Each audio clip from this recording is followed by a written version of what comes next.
I want to tell you something that took me a long time to understand about people who push love away. They're not cold, they're not broken, and they are absolutely not incapable of giving everything to one person for the rest of their life. They're terrified. In the most private, most unspoken way, a human being can be terrified.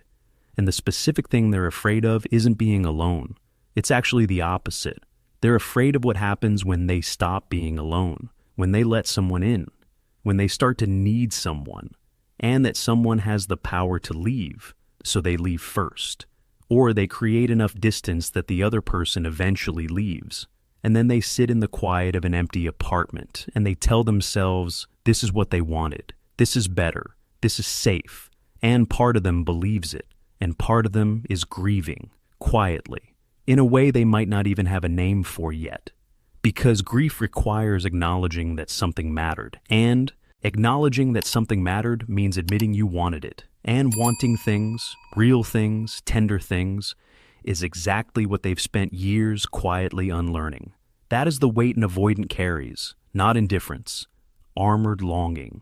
Now, the question that actually matters, the one that changes everything once you understand it.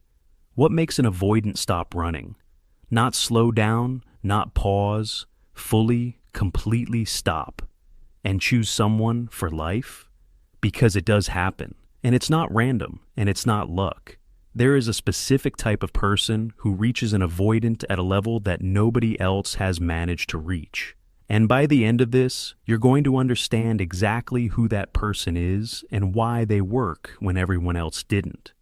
Before we talk about partners, we need to talk about where this all starts.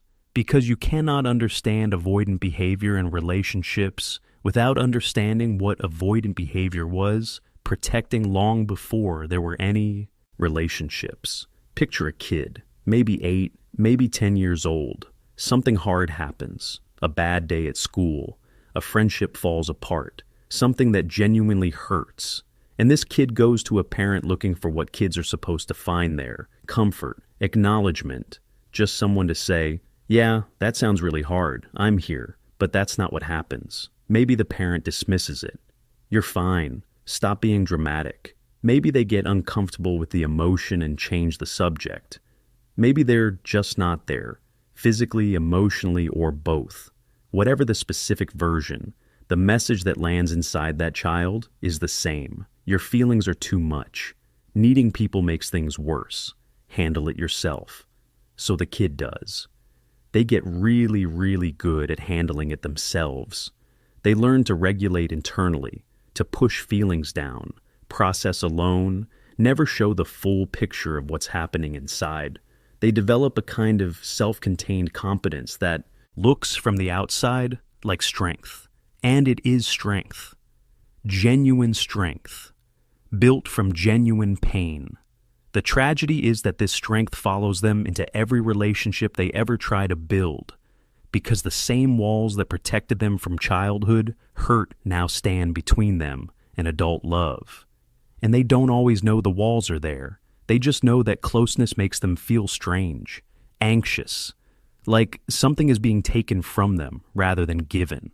Let that sit for a moment. Because if you love someone like this, or if you are someone like this, that context changes everything. This isn't someone being difficult. This is someone doing the only thing they know how to do with the feelings that come up when love gets real. Here's the pattern that plays out over and over again, and it plays out so consistently that once you see it, you'll recognize it everywhere. An avoidant meets someone. The early stages feel good. There's space, there's newness, there's low, emotional demand because everything is still light and undefined. The avoidant is present, maybe even romantic. People who know them think, finally, this might actually be it. Then the relationship deepens. The other person starts to need more consistency, more communication, more reassurance that this is real and going somewhere. Completely understandable needs, completely normal relationship progression. And the avoidant starts to feel it, that pressure behind the sternum, that low hum of something that reads like anxiety but is actually alarm. Their system starts sending the same message it sent when they were 10 years old, and needing comfort only made things worse. Too close. Pull back. Protect yourself. So they do. They get quieter, less available. They cancel plans or stop making them.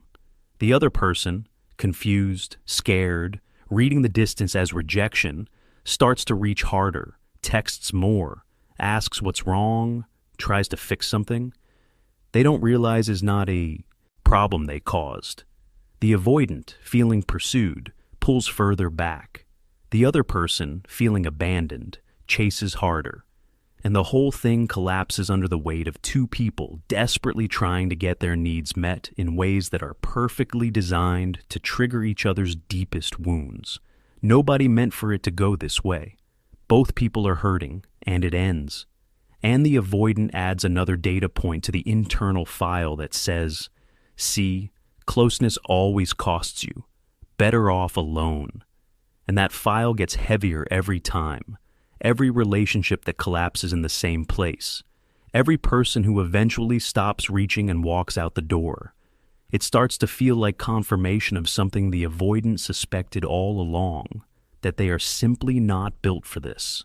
That something in them is too walled off, too self-contained, too far gone for real intimacy to take root. That belief is wrong, but by the time it's fully formed, it's very hard to argue with. So what actually interrupts it?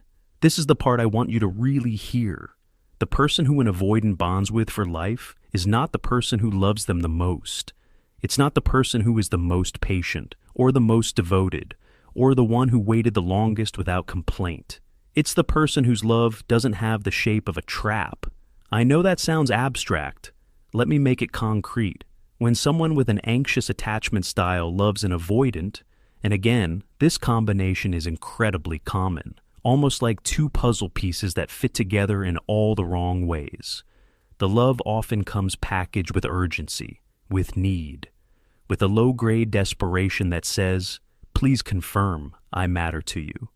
Please don't go quiet. Please don't leave. And none of that is wrong. Those are legitimate human needs. But to an avoidance nervous system, that urgency reads as pressure. And pressure feels like the walls closing in. And when the walls close in, the only response the system knows is to escape.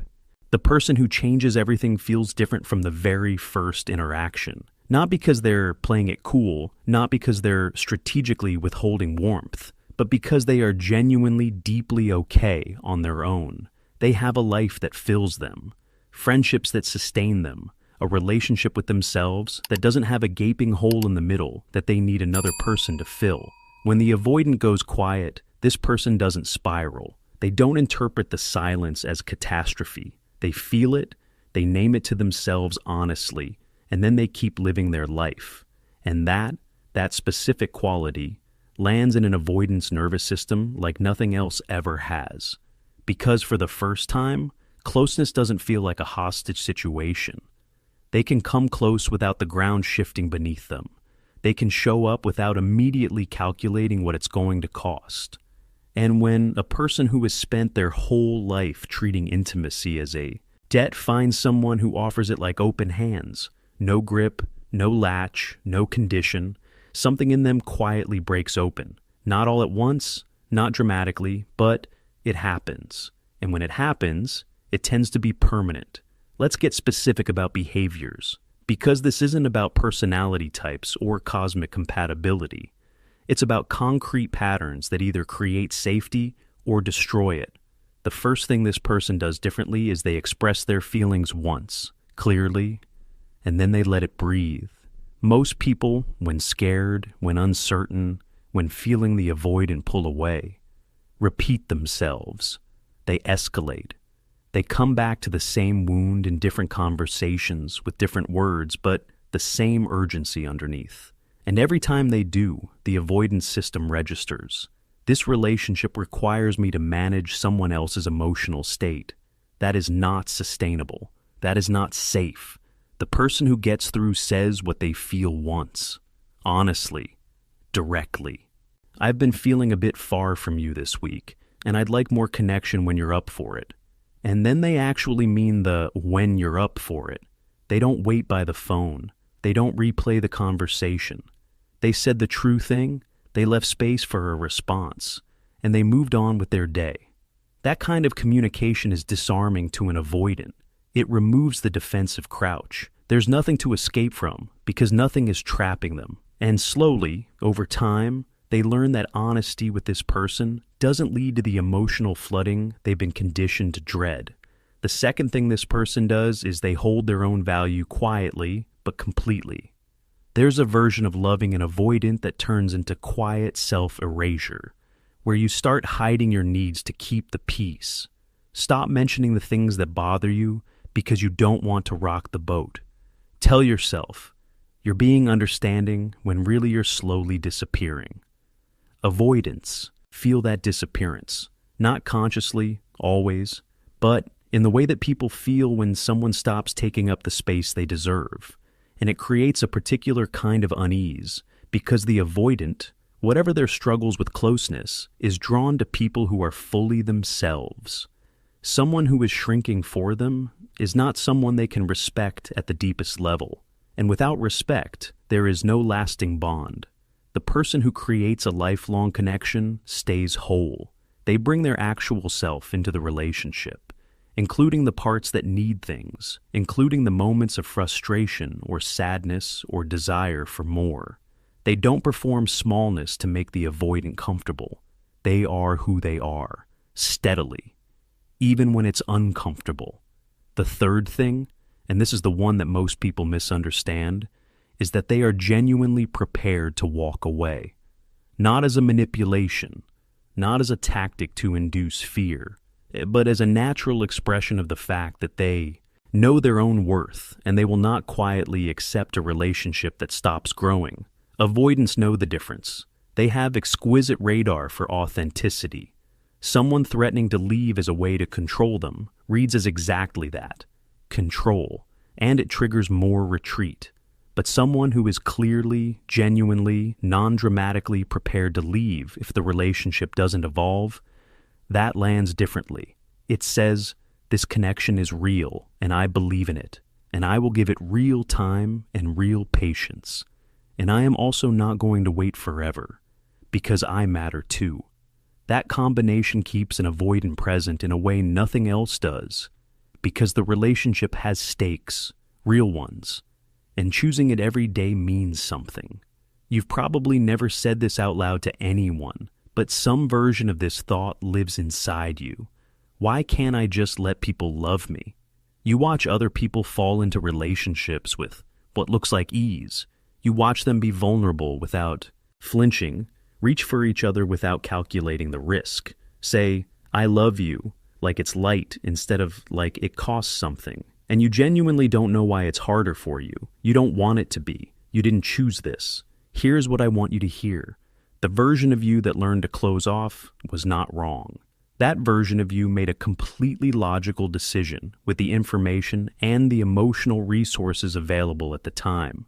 You protected yourself the best way you knew how. There is no blame in that, but you are not 10 years old anymore. You are not in that house anymore.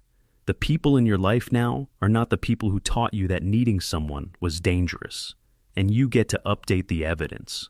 Not by forcing yourself to be someone you're not by performing vulnerability like it's a task to complete, but by making one small move toward connection and staying in the discomfort long enough to discover that the sky doesn't fall. Let one person see one real thing about you, not everything, just one real thing, and notice what happens.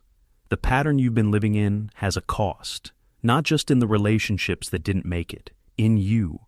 In the quiet weight of keeping everything at a distance, in the exhaustion of being self-sufficient in ways a person shouldn't have to be self-sufficient. You deserve the version of love that feels like relief instead of threat.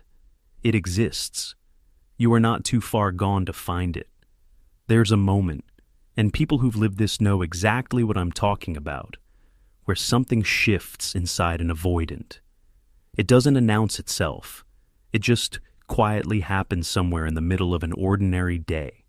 They reach for their phone to call someone, not because they need anything specific, just because they want to hear that person's voice. And they notice, maybe for the first time in their life, that the reaching didn't feel dangerous. It just felt like wanting something good. That moment is the result of months, sometimes years, of consistent, steady, non-coercive safety. The nervous system collects experience. It runs its calculations. And somewhere along the way, without drama, without a single defining conversation, it updates its conclusion about what closeness means. This is what earned security looks like in real life. It's not a breakthrough, it's an accumulation. Small moments of reaching and not being hurt. Small experiences of being known and not being left. Small proofs, one after another, that this particular person in this particular relationship is not the thing the system learned to fear, and the partner who created those conditions, who stayed whole, who spoke honestly, who held their